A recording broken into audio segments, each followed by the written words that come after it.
كتاب باع ملايين النسخ وبيقول لك سيب الشغل وابقى غني. بس لو نفذت الكلام ده حرفيا في مصر هتصحى الصبح هتلاقي نفسك مش عارف تدبر مصاريف بيتك. تعال اقول لك ليه. روبرت كويساكي في كتاب الاب الغني والاب الفقير بيقول لك سيب الوظيفة واشتري اصول وخلي الفلوس تشتغل بدالك.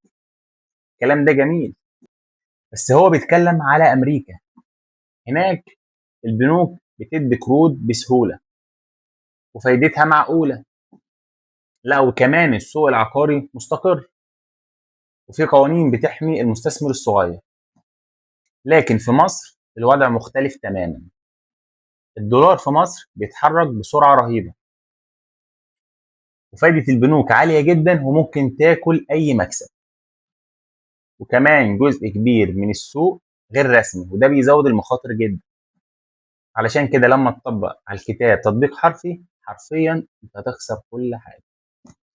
فصلي على النبي وتعالى أقول لك إيه النقاط الأخطر من كده بكتير. كويساكي بيقول لك الوظيفة أكبر فخ.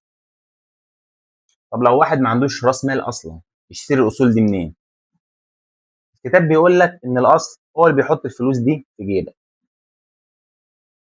الكلام ده صحيح نظريا، لكن الكتاب تجاهل نقطة مهمة جدا.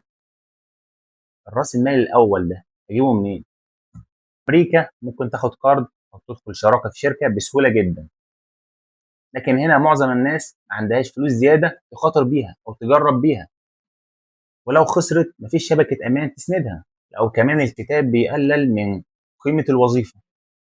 لكن في الاقتصاد المتقلب الوظيفة مش عيب خالص، ده أكبر أمان ليك.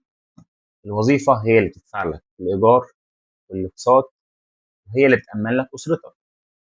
وعلشان ما تفتكرش إن أنا ضد الكتاب صلي على النبي كمل معايا الفيديو وهقول لك الخلاصة.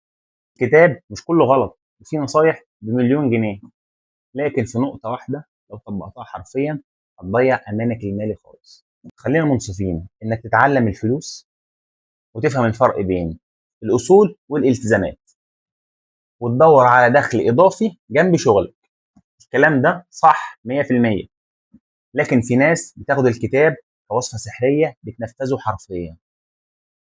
الدرس الحقيقي مش إنك تسيب الوظيفة، الدرس الحقيقي إنك تبني وعيك المالي وإنت لسه في منطقة الأمان. ولما تاخد قرار يبقى على دراسة مش عشان الكتاب قال. ولو عجبك تحليل الكتاب صلى على النبي.